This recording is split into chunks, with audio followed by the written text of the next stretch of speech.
नमस्कार, EMS TV में आपका स्वागत है। मैं हूं कंचन। आइए नजर डालते हैं देश से जुड़ी कुछ प्रमुख खबरों पर।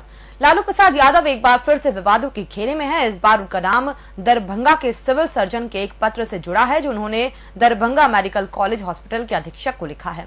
ये पत्र पूर्व में काम करने वाली 4 ममता कर्मचारी को काम से हटाए जाने के संबंध में है। सिविल सर्जन ने डीएमसीएच के अधीक्षक को पत्र लिखकर पूछा है कि किस आधार पर डीएससीएच के प्रस्ताव के लिए आने वाली महिलाओं को ममता कार्यकर्ताओं की सुविधा से वंचित किया गया है। केरल तट के पास 2012 में 2 भारतीय मछुआरों को मार दिए जाने के आरोपी 2 इतालवी मरीनों में से एक मासिलमिलानो लातौरे भारत नहीं लौटेगा। इतालवी सीनेट की रक्षा समिति के प्रमुख ने ये बात कही है। सुप्रीम कोर्ट ने लातौरे को मस्तिष्काघात होने पर उससे 4 माह के लिए इटली जाने की सितंबर 2014 में अनुमति दी थी। बाद में वहां उसके प्रवास की अवधि और बढ़ा दी गई। मध्य प्रदेश के धार जिले का मनावर कस्बा 2 गुटों की हिंसक झड़प में जल रहा है। मंगलवार की शाम करीब 5 बजे हिंसा भड़की। बढ़ती हिंसा को देख वहां पर अभी धारा 144 लगा दी गई है। हिंसा इतनी ज्यादा भड़की कि वाहनों और दुकानों में आग लगा दी गई। कस्बे में भारी पुलिस बल को तैनात किया गया है। पश्चिम बंगाल की मुख्यमंत्री ममता बनर्जी ने बीते रविवार मालदा में हुई हिंसा पर पहली बार चुप्पी तोड़ी। ममता ने कहा कि मालदा में हुई घटना सांप्रदायिक हिंसा नहीं थी। ममता के मुताबिक इस मामले को गलत तरीके से पेश किया गया है।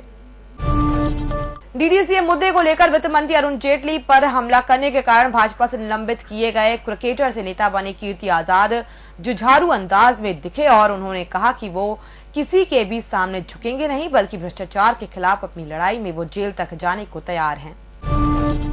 पठानकोट वायुसेना स्टेशन के आसपास रह रहे लोग सुरक्षा प्रहरियों को 20 रुपए देकर परिसर में अपने पशुओं को चराने और सीएसडी कैंटीन में खरीदारी करने घुस जाया करते थे।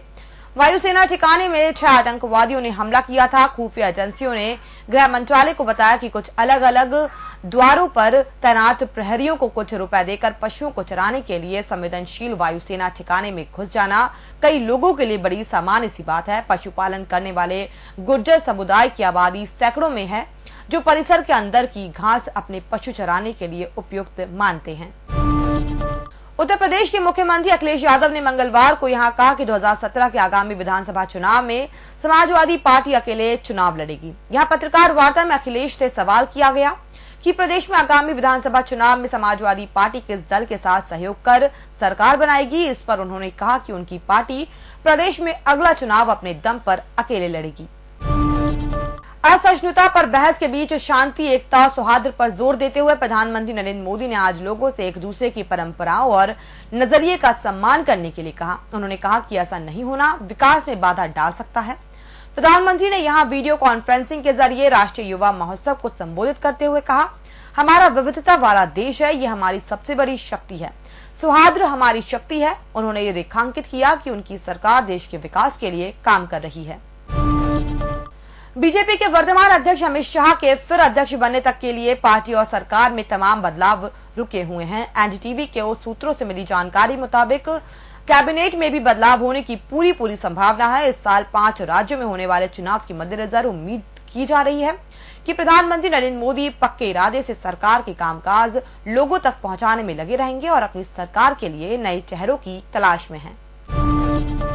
प्रधानमंत्री नरेंद्र मोदी ने मंगलवार को सुझाव दिया कि सोमनाथ मंदिर को एक प्रमुख धार्मिक पर्यटन स्थल के तौर पर स्थापित किया जाना चाहिए और उसे दीव और गिर लॉयल सफारी से जोड़ने के लिए एक सर्किट बनाया जाना चाहिए। पीएम मोदी ने गुजरात के पूर्व मुख्यमंत्री केशुभाई पटेल की अध्यक्षता में हुई सोमनाथ ट्रस्ट की बैठक में भाग लेते हुए ये सुझाव दिए।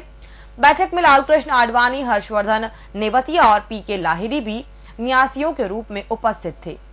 और फिलहाल इस बुलेटिन में इतना ही। और भी खबरों के लिए आप बने रहिए www.emstv.in के साथ। और इसी के साथ ही आप अपने स्मार्टफोन पर गूगल पे में जाकर ईएमएस टीवी की ऐप भी डाउनलोड कर सकते हैं। नमस्कार।